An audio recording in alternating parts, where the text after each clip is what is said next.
Wesley Bell, who cast himself as a reformer committed to changing the local criminal justice system, widely criticized following the 2014 killing of black and unarmed teenager Michael Brown by a white police officer, 1 Street. Lewis County's Democratic primary for top prosecutor on Tuesday in a major upset.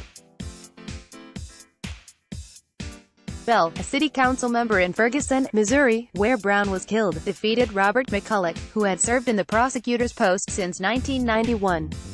McCulloch was harshly criticized by many for failing to file charges against the officer who shot Brown, and Tuesday's vote was widely seen as a referendum by local residents on his handling of the case.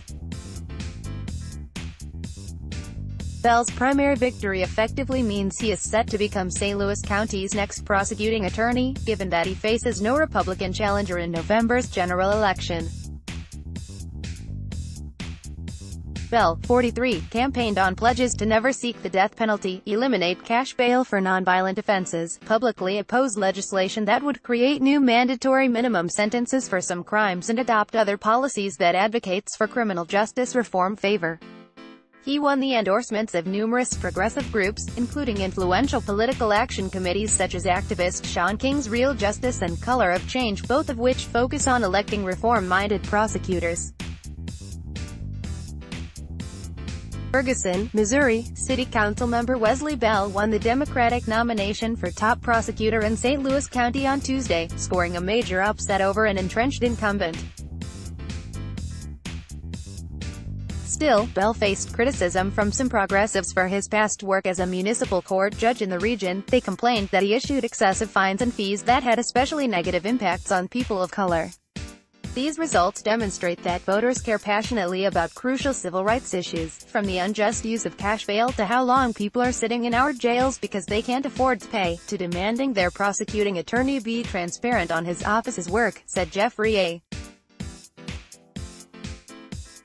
Mittman, executive director of the ACLU of Missouri. We provided voters with essential information on civil liberties issues, and they demanded transparency and fairness from their prosecuting attorney. We look forward to working with our members and community partners to hold St. Louis County's next prosecuting attorney accountable for protecting the rights of the people. McCulloch, 67, has been a controversial figure for decades. Critics have cited his close ties to local police departments as an impediment to him holding officers accountable for possible misconduct. Several of McCulloch's family members, including his father, who was shot and killed by an African-American suspect when McCulloch was 12 years old, have worked for the St. Louis Police Department. He's often pursued policies that have proved futile for years in stemming drug use across the nation. For instance, he's favored aggressive prosecutions of drug-related offenses. Critics have also blasted McCulloch for his prosecution of protesters and his pursuit of the death penalty in murder cases. But McCulloch is best known for not bringing charges against Darren Wilson, the policeman who shot and killed Brown during a confrontation between the two on August 9, 2014. The confrontation began when Wilson ordered Brown and a friend, who were walking in the street, to walk on the sidewalk instead. Wilson, in his accounts, portrayed Brown as menacing and alleged that the teenager attacked him through an open window of his police vehicle. Wilson said Brown then fled, but stopped and turned back to charge at him. Witnesses differed on their versions of what happened between Wilson and Brown, with some claiming that Brown put his hands up to surrender at one point before being shot by Wilson. Ultimately, Wilson unloaded a total of 12 rounds at Brown, killing him. Brown's death sparked several days of protests in Ferguson and around the nation over police interactions with largely black communities. And more protests months later when McCulloch decided that his office wouldn't file charges against Wilson, but would instead present the matter to a grand jury without a recommendation. Following the grand jury's decision to not indict Wilson on murder or manslaughter charges, McCulloch's strategy came under considerable scrutiny. While McCulloch had defenders who said the process was appropriate, doubts persisted that McCulloch's prosecutors were too gentle on Wilson in questioning him before the grand jury while simultaneously being sharply skeptical of witness accounts. Further, critics said McCulloch's decision to decline to recommend a specific charge to the grand jury during the proceedings made it far more likely that the grand jury wouldn't issue an indictment anyway.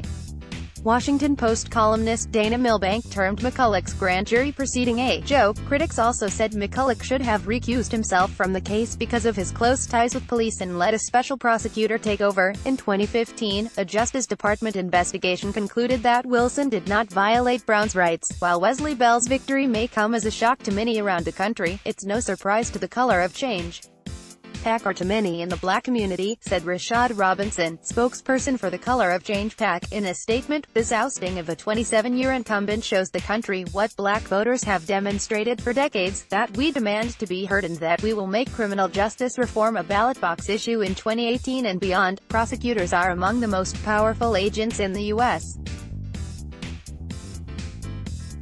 criminal justice system.